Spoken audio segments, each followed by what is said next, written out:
When your old career gives you lemons, throw in some ice, mix in some vodka, and call it a podcast. From the Mac of All Trades studio in Fairport, and driven by Victor Chrysler Dodge Jeep Ram, it's Billified, the Bill Moran Podcast.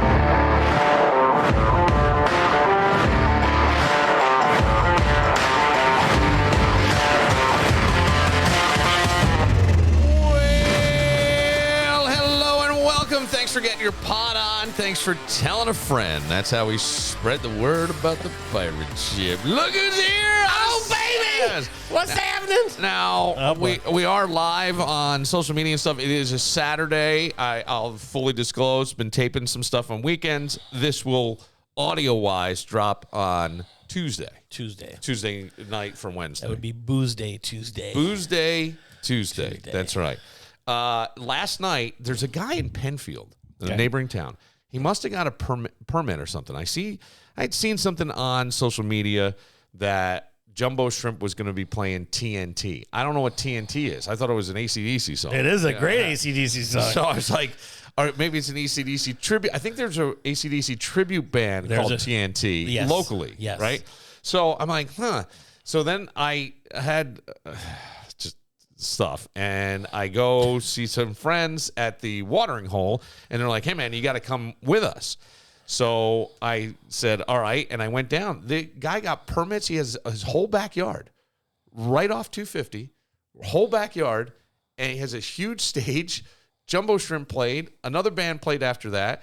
He had a beer truck there that you could get beer. They were making mixed drinks. They were doing all this stuff in the guy's backyard. All you need is a permit to sell. I don't know. It was free. I don't know any of the free. It was free. You got in for free. There was no charge. People brought their lawn chairs and all this stuff. It was the first one. He's doing it once a month throughout the warm weather months. And last night was great. And then there was a hot dog vendor, sausage vendor on one side. I did not go over there. I stayed and buy the drinks. Of course. I did. I basically was within 5 feet of the place. I'm drinking my dinner. A lot of reasons to drink. I'm drinking my dinner. Right. So I'm like, yeah. So, but it was. I went, this is kind of fucking cool. Yeah. I don't know who he is. I don't know. I never met anybody. I don't know. How many people were there? Probably about 300. 300 in his backyard. In his backyard. Big backyard. Yeah. Or maybe more. I don't know. I couldn't fit that many in my backyard. No. But I could make a stage and a pole. I got one of those old poles that you hang your wash from. Oh my God! How funny would that be? That would be. That would be really funny. That could be free. Well, you wouldn't get girls for free. No, I don't know who's dancing these days. All right, well, let me go ahead with TNT. TNT Jumbo is the name Shrimp, of it, and they're not cheap. Yeah, no, I know. Nor is Jumbo Shrimp. They do a lot of charity work for ALS. Yeah. Well, I've been to parties where Jumbo Shrimp has played the private party, so I have a little bit of an insight into the cost of that, and I think that was even a little discounted. So they do make, but they draw, right? Yes, they draw. They're a big draw. Yes, they are. And but I don't know. So so they played, and then after that, another band played, more of a jam type band. They were good, and I just sat there drinking. You remember times of hearing when you had a close knit community neighborhood, let's say street. They close it down, and they have the whole street parties. Street parties. Yeah, I haven't heard of those block parties. Yeah, I haven't heard of those in a long time. Well, that's because you haven't lived in a neighborhood like that, have you? Because I think you're right. I think they still do them in certain... The last block thing I heard was last week they had a block garage sale out on Browncroft. But it's not quite the party, but... No. But everybody gets together, you bring your stuff, you do the garage sale, I don't know where the hell you park. And that was last Saturday when I came out here. And I forgot about going to it. Oh. There's some good... I like garage sales. Do you? Well, I'll tell you what. One man's treasure is another... One man's trash is another man's treasure. There's a bunch of people I know who find things that are really valuable and buy them for the $10 at the yard sale, and then sell them for hundreds or maybe 1,000. You got to know what you're looking for. You got to clean it up. Yes. Take pictures. Put it on eBay. I saw this whole video of a guy who had collected Olympic pins over the years. Right? Yeah. Guy goes in and goes, he he walks out on his phone, looks up the value, finds the value on eBay, what they're going for, undercuts the guy, like, because the guy's like, I just want to get rid of it. Yeah, he's like $5. So I think $20. $2? I think it was $25. Maybe talked him down from $35, got it to $25, and then turned around and sold him for like $400 or $500. I know two people that do that. They know when the Goodwill deliveries are coming.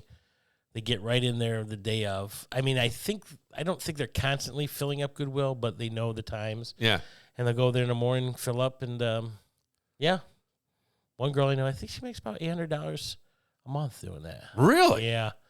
Damn. Yeah. It's a little nice side hustle. Yes, right? It is. Yeah, Good she side enjoys hustle. it. Yeah. She's retired, so. Yeah. You can go door to door and knocking on doors and asking for money for your basketball team or something. But I had to do that in college.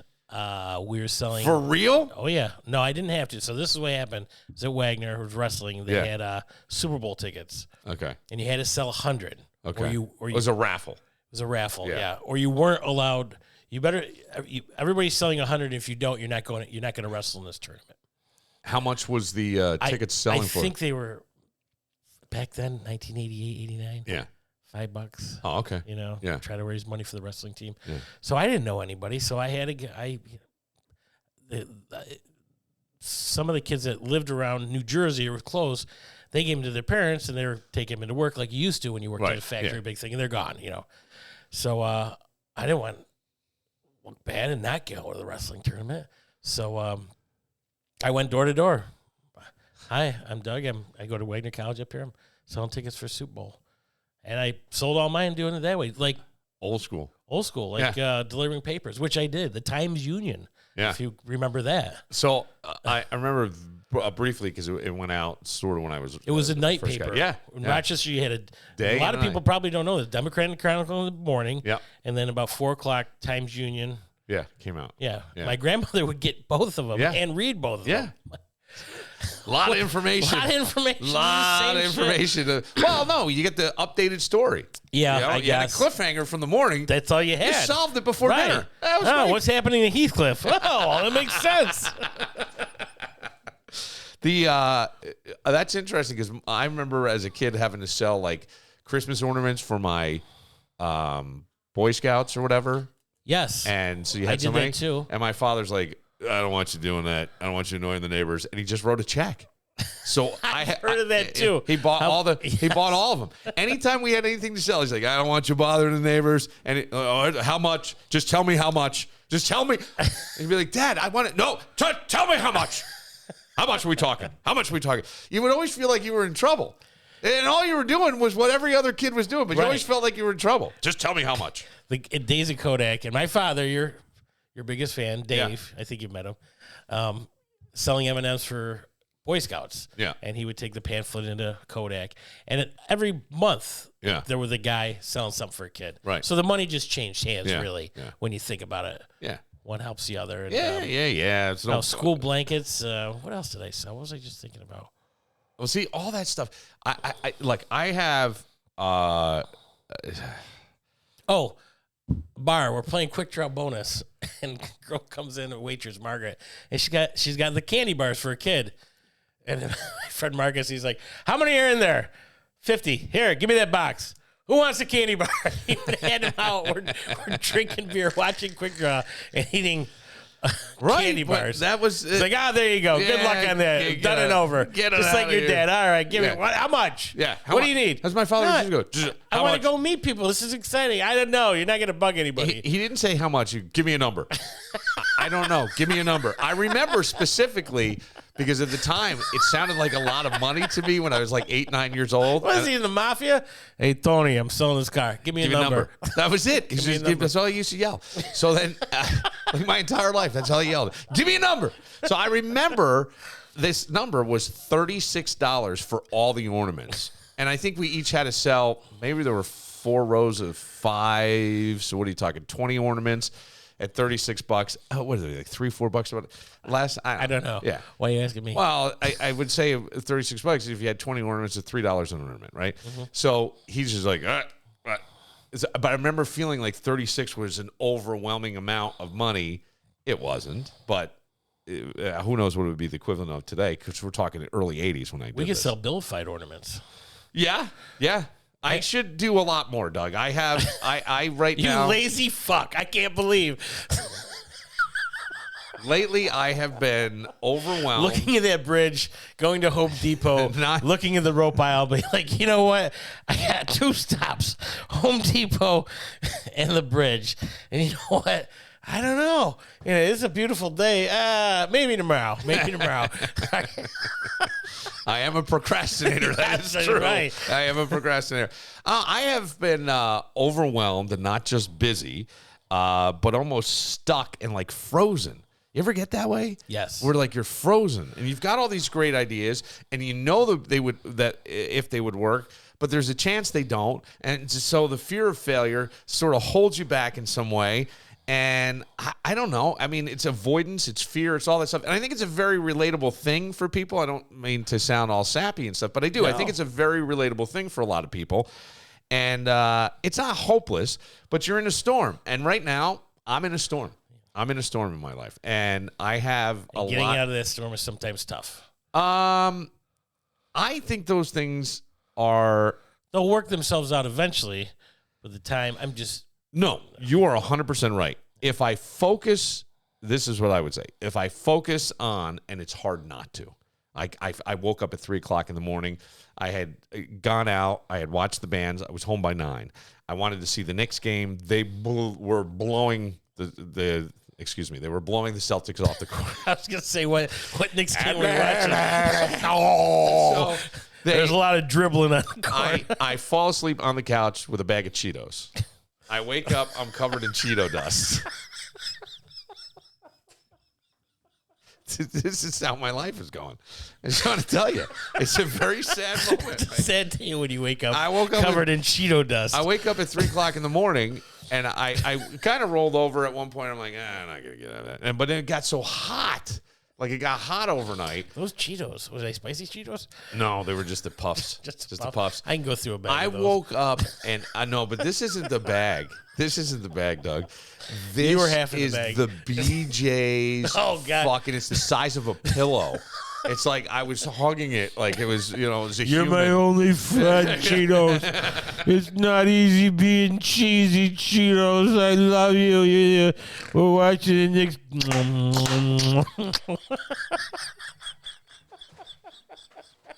So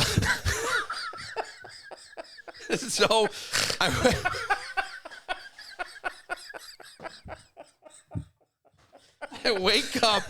wake up at like 3 o'clock in the morning, and I'm like, what am I doing? I go, oh, gosh. Got the Cheeto taste in my mouth. So I go in, and I wear like a sleep, I wear a mouth guard that pushes my jaw out because I have sleep apnea. So you're like Darth Vader, but with an orange mask on? No, I don't. Oh, Luke, it's not easy being cheesy. So I put my mouth guard in without brushing my teeth, which is really nasty. I get into my bed, and now I can't fall asleep. And I'm up till like 4 o'clock in the morning. My head is just spinning with stuff. And I'm like, what the fuck? What the fuck? What the fuck? Hey, if you're looking for the perfect place to catch up with friends, enjoy date night, or just treat yourself, you got to head to Cobblestone on Main, 109 West Main Street, right in the heart of the Village of Webster. With cozy vibes, an upscale bar, mouth-watering meals that are so good, and craft cocktails that wow, this is the go-to spot for great food and even better company. We're talking savory salads topped with tender grilled slices, and don't even get me started on the brand new spring cocktail and mocktail lineup. Fresh, fun, and so worth a taste. Follow them on Facebook at facebook.com/Cobblestone on Main to catch live music nights and more. Cobblestone on Main. Great food, great drinks, and great vibes all in one place. 109 West Main Street in the Village of Webster. Got a home improvement conundrum? Time to call in the superheroes, Mac of all trades. Leaky faucet, wall that mysteriously has a hole in it. Kitchen looking like it's stuck in the 90s.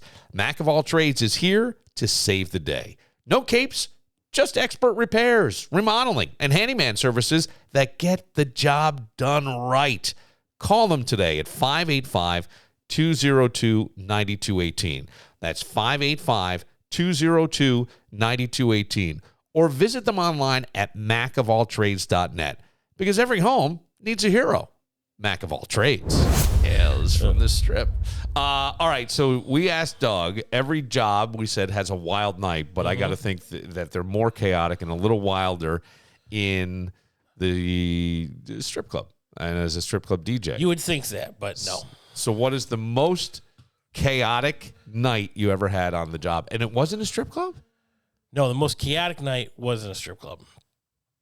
But the most wild night was not at a strip club. Okay. No. The chaotic. Give me the chaotic one. So this was at the Cat. I'm in the DJ booth. I don't want to give out names. Right. Well, nobody would really know who it was. You know, listen to this guy. Let's say Carlos. Mm-hmm.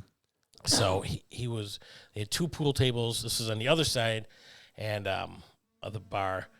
And they were playing for drinks. And he lost. And the guy says, hey, you going to get my drink? He goes, yeah, I'm going to get your drink. Just give it a minute. And the guy took a pool stick and hit him in the back of the head. Oh. This is right after they remodeled. They pulled the bar back about 5-10 feet, which opened it up more. And it was like 7-8 guys. So they were ready to go. Fight broke out. And I remember 2 strippers carrying Carlos in the back, private room. Did it knock him out? Oh, yeah. For a couple minutes. Yeah.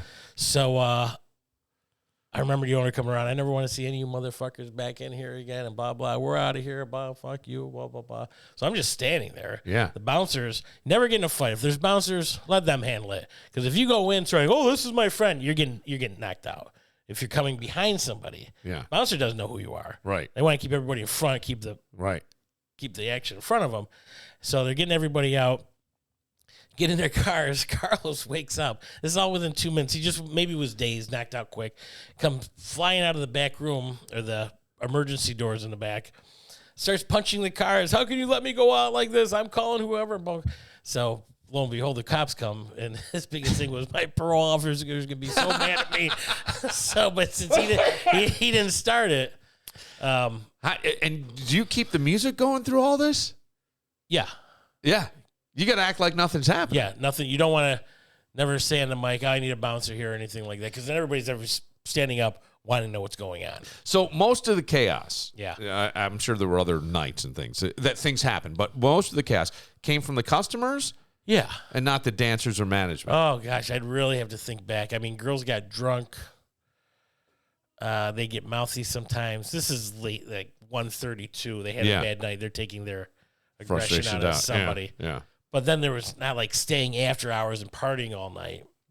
Did you? But other bars I worked at, there were. What? Because you think, oh, they're strippers. They're just, they're staying up till 4 o'clock in the morning, having sex in the bar. No, not there. But other bars I worked at. Yeah. that would happen. That happened, yeah. That would happen. Yeah, I played. The wild nights. Oh, yeah. Playing darts for clothing. Yeah. I'm good at darts, I tell you what. I'll give you 15s and 16s, close it out. Everything, every time I close something out, every bullseye, we do a shot, and sooner or later, just. It was like shooting fish in a barrel for you. Yeah. Yeah. Look at that. Did any of these nights that were like the crazy, chaotic things, if they happen at a strip club, make you want to quit? Or no. Make you love the job more?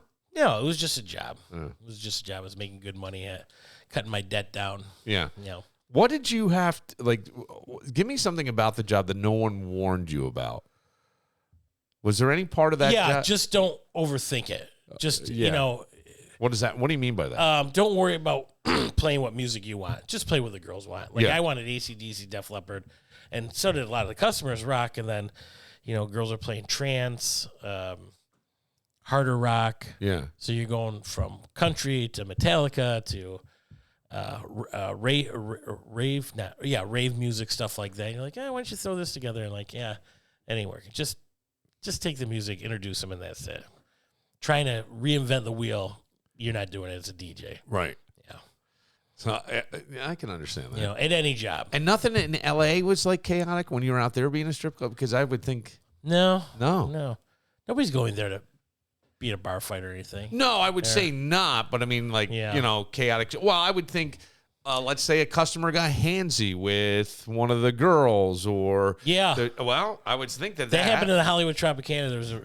There was a group of Japanese men, and one was mud wrestling, oil wrestling, and he kept grabbing the girls' boobs, tits, and Bounce was like, you can't do that.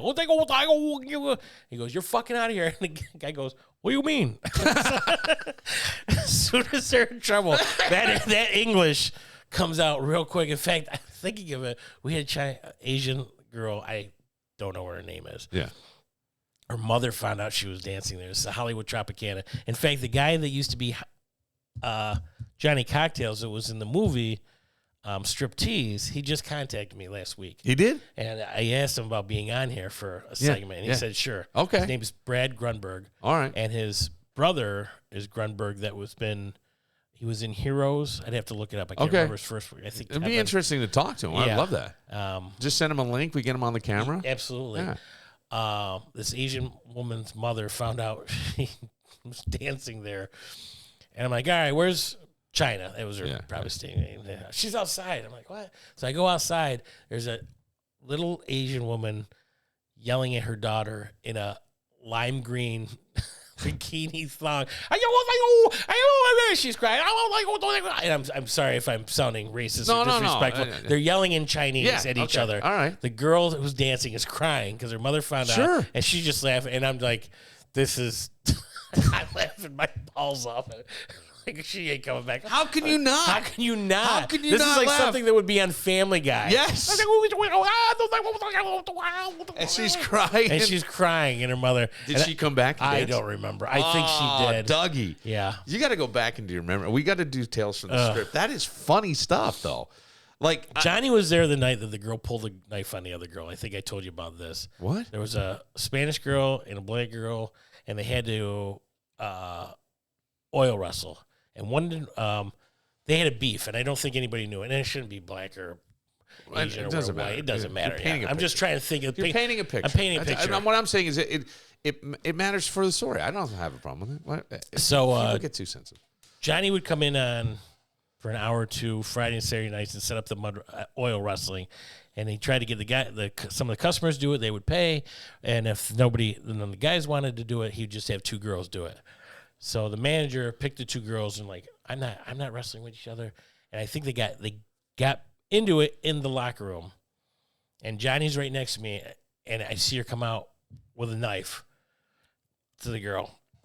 And I go, Johnny, she's got a knife. And Johnny fucking hauls ass. I go behind him, and I get tied up in the microphone.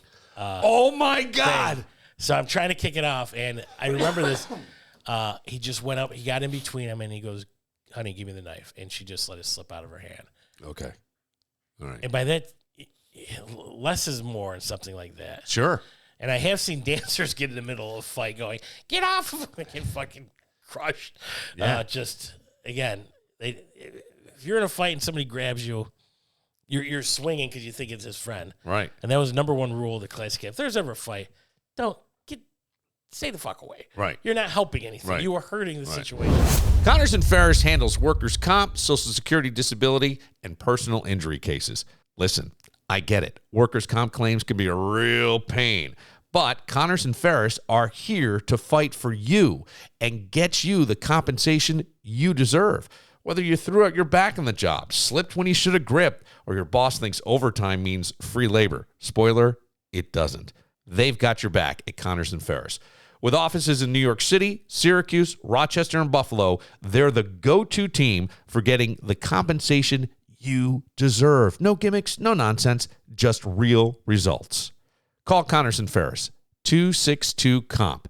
That's 262-COMP for Connors and Ferris. Have you been to Leo's Bakery and Deli in East Rochester recently? Oh, you got to get there. They're open every day, so it's very convenient. It'll satisfy your sweet tooth, your sandwich cravings. Get the Cubano. Tell them Billified said to have the Cubano sandwich. Fresh baked bread, handcrafted pastries, deli favorites, and desserts like cannolis that'll make you rethink your self-control. It's all waiting for you. So, what's the best thing about Leo's? Everything.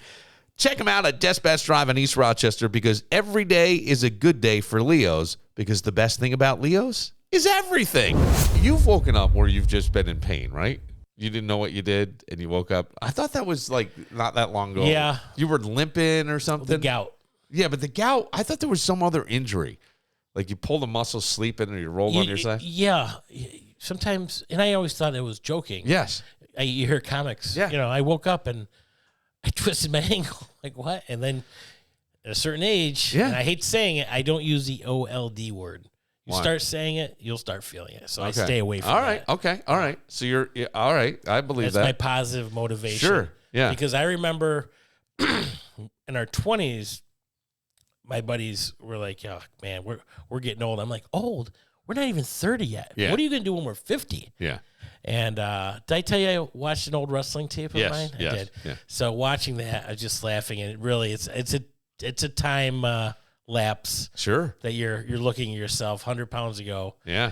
And I'm like, I'm never gonna be in that shape again. And I'm trying to get in shape. You're like, especially I think when you're an athlete and you know how hard you were working out, double sessions sometimes, 2 hours a day, what you have to do, the mental, not eating, especially for wrestlers. You have to cut weight. Stuff, right? Yeah, your dinner might be sucking on ice cubes because you got to drop 2 pounds. You float, as you would say. So you're 2 pounds overweight. Just try not to eat that night. Your body will take weight off as you sleep. Come in, weigh in, then go have a little something to eat. Work out during the day. But anyway, so you know all what you have to do, and you think back, you're like, I'm not going to do that again. Right. I'm like, even 45 minutes on the transit is way too much right now. And then you got to have to build up 5 minutes, 6 minutes, 8 minutes. You're like, fuck, I'll just get a bag of Cheetos.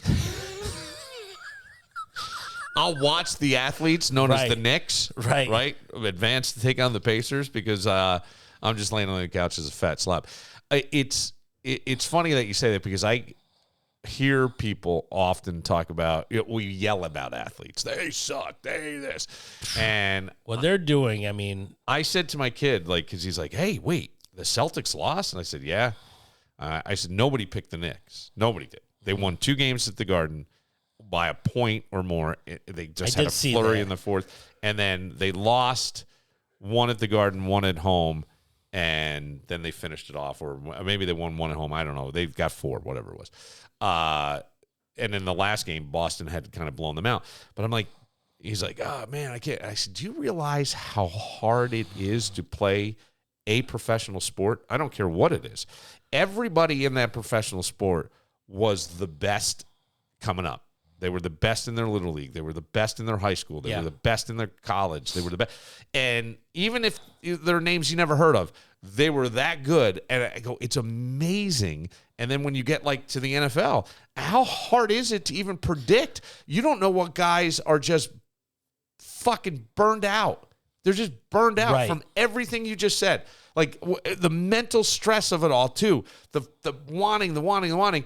And it does make it when you see guys like Brock Purdy, Mr. Irrelevant, who's now Mr. IRS target number 1, because he just, you know what I'm saying? Right. He's he just signed a $265 million extension with $53 million guaranteed a year. Or no, 53 a year. 252, 161. 181 guaranteed. 181? 181 million guaranteed. Okay. 7th highest paid quarterback in the league. Yeah. But how hard it is to predict who's going to make it, who's not going to make it. And when we say, well, that guy sucked, could that guy have been burned out by exactly what Doug just said? I'm sick of eating. I'm sick of doing this. It's not that fun anymore. At this level, it's even harder. Look at Antonio Brown. Intense. Yeah. He just walks off the field. Yeah. I'm done. Yeah. And now he's a commentator. Well, he's on a podcast or something. Oh. Fucking loser shit. He got arrested last night. Oh, he did? Yeah. He was in a fight in some bar and he got arrested. Really? Yeah. I wonder if he got hit with a pool stick. I don't know. Now, Brock Purdy is a churchgoer. He's getting married. He was 4-time starter, 4 years in a row starter for Iowa. Yeah. So he went from starting high school to doing well in college. Yeah. Now he's in a great system, and everybody's been asking me, what do you think they're going to sign him for? I thought it was going to be longer than 5 years, maybe a $40 million and a signing bonus, but they want him. But I think 2 years is guaranteed, and then they can kind of play with the contract. So, well, they do with these caps. I don't understand the cap. And then math. somebody says the 49ers window is right now, and I agree. If we got him for 5 years, let's win 2 Super Bowls. We just re-signed Kittle, and looking at it, you watch these players go. Like we lost Greenlaw, we lost Hafanato, another linebacker, and we traded him to Denver. I love both of them. I got their jerseys. Yeah. But obviously John Lynch and knowing who's injured, and there's another old, and women can relate to this too, old school, you play when you're hurt, you don't play when you're injured, and you better know the difference. Now, there's times got wrapped and wrestled in practice, and you work through it. And that's a lot of life. That's in life. Yeah. You know, and I think that's missing from kids' life. I don't have to work through this. Fuck it, I'll go do something else. Yeah. No, you work through it. You keep going. Right. To get to your goal. Right. Well, that is the thing. Like, and you've heard that one, right? What? You can play practice when you're hurt, not when you're injured. There's a difference. Yeah. But I don't know that people would know. Not anymore. Sometimes. Yeah. And I think there's a lot of pressure on these guys. You know, especially now. In the NFL, once you get to that high, I wonder how your day goes. Your 2-3 hours of practice. Yeah. Training camp, lifting on your own, resting. Eating. Rest is so important. It is 8 hours. You know, so when we see a guy who they go, he sucks. He's doing, dude. I don't know if he got there for a reason. They didn't draft him because he sucks. Burned out, whatever. You know what I mean? And then you get Tom Brady, Brock Purdy, 199th pick. They're what a 1%, 0.01% of that. Yeah. And then Trey Lance, they trade 3 draft picks to get this guy that nobody ever heard of. Right. And now he's done. Is he done? Well, he's in the Cowboys. He got traded somewhere else, but I don't know what they saw in him. Well, it does. Look, you look at Purdy's rag to riches journey, and it does make you wonder the inefficiencies in scouting. Are they? Or is it just the player, the mental player? Like the guy. I'm sorry to interrupt. Like Brock Purdy to Shadur Sanders. Shadur's all over. Everybody's watching him every weekend in Colorado. Yeah. I watched a few games. Yeah. It's exciting. They're winning in overtime. They're like, half of people are watching him to succeed. Half of them, I can't wait to fall on your face. Right. I never heard of Brock Purdy. Nobody heard of Brock Purdy. Nobody heard of him. And he went to Iowa, not a bad school, not one that Iowa State. Yeah, Iowa State, not a bad school, but not one that was you didn't hear him in national championships or anything like that. But even to get there, right? How hard it is to make that. 4-year starter. Nobody came in after him. Right. Oh, that's interesting. Yeah. Yeah. That's it. I didn't realize that. And I think a good thing was that he was a backup to whoever they had, Garoppolo, and he's a practice quarterback against the number 1 defense at the time. Yeah. So they're running plays. Yeah. You're running Seattle's plays. Yeah. And we're going to run our 49ers defense, and you're playing against that. And they're coming at you. They're not going to hit you, but they're coming at you. Ready to ride into summer with unbeatable deals? Then buckle up and head to Victor Chrysler Dodge Jeep Ram on Route 96 in Victor, where the cars are hot and the deals are even hotter. You can drive off in a brand new 2024 Dodge Hornet RT for just $199 a month for 36 months. That's right, just $199. First payment, DMV taxes and fees due at signing, just $2,500 cash or trade down, 7,500 miles per year, and hey, bring that lease loyalty. See dealer for full details. Or maybe you've got a lot of road trips in your future. Then check out the all-new 2025 Jeep Compass Limited 4x4. Perfect for adventure and style. Lease it now for just $279 per month for 36 months. Same deal. First payment, DMV taxes and fees due at signing, $2,500 cash or trade, and lease loyalty required. And whether you're driving off in something new or keeping your current ride running like a dream, their state-of-the-art facility and certified technicians at Victor Chrysler Dodge Jeep Ram have your back. Safety, reliability, and expert care. It's what they do. So when you're ready for your next vehicle or ready to give yours the TLC it deserves, come see Victor Chrysler Dodge Jeep Ram on Route 96 or visit VictorCDJR.com. Because at Victor Chrysler Dodge Jeep Ram, it's all about the drive. Looking for high-quality cannabis that fits your budget and your lifestyle? Welcome to MJ Dispensary, your go-to destination for premium cannabis in New York State. At MJ, they're more than just a dispensary. They're a community. Whether you're managing pain, easing stress, or just looking for a little elevated pleasure, they've got you covered with products tailored to your needs. Their mission? To create a safe, welcoming space for all adult cannabis lovers, from first-timers to seasoned pros. And they believe knowledge is power. That's why at MJ Dispensary, they're passionate about educating their customers on terpenes and cannabinoids and the wonders of this incredible plant. They'll even teach you how to spell cannabinoids. Plus, every purchase helps give back to the community through tax funding, donations, and outreach. So when you shop with MJ, you're doing good while feeling great. So why wait? Come experience cannabis the MJ way. MJ Dispensary, 900 Jefferson Road, Suite 902 in Henrietta. It's MJ Dispensary. I got a story about this woman named Yvonne Rohrer. She's a Democratic candidate for Virginia's House of Delegates. And she made headlines by publicly revealing her ethically non-monogamous marriage. I can't even say this. Ethically non-monogamous marriage. Rather than let rumors derail her campaign, she preemptively shared her truth on social media, explaining that she and her husband of 22 years consensually date other couples, a lifestyle referred to as swinging. Yeah, that's right, buddy. She emphasized honesty, saying her relationship has grown stronger due to the communication required with the lifestyle. I hear that a lot or read that a lot about people in the lifestyle. Though reactions have been mixed from internet trolls to supportive family, she says that transparency is empowering. While she doesn't believe the reveal will help her politically, she also doesn't think it will hurt her chances with voters either. Her candidacy was inspired, but whatever. But I go, is honesty the best policy in modern politics? That level of honesty. I think 99% people think people in politics lie. Yeah. About something or other. Right. You got Trump, the Democrats wanted to shoot down in flames for the alleged Stormy Daniels, and yet Bill Clinton got reelected after getting ahead in the Oval Office. Yeah. Well, we didn't have proof, but then Trump got back in. Yeah. You know what I mean? I don't know that this stuff really does matter that much. In this day and age, what's shocking anymore? You know, what That's a good point. What makes you, oh my God. I haven't. The P. Diddy thing, is that really shocking? Multi-million superstar rap artist that has wild fucking parties. No, but wild parties where women were forced to do things. That stuff, I don't know. I guess you bring up a good point. What's shocking anymore? Fair. I think people have been saying that for years. But I was surprised, like, when in Cleveland, Ohio, they had a bunch of girls held in the basement of a house in in an urban neighborhood with houses right next to each other. And I'm like, that's sort of shocking that nobody saw.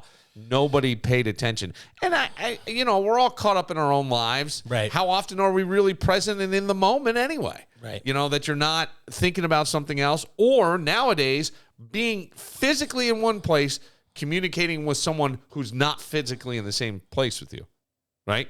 Right. Jokes are flying, shitty things. Hey, Doug's there. That's a fat deal. Hey, Doug looks like a grape today from Fruit of the Looms with his green shirt on. I'm teasing you. But I know. I'm just saying, like, that kind of stuff goes on. So I don't know.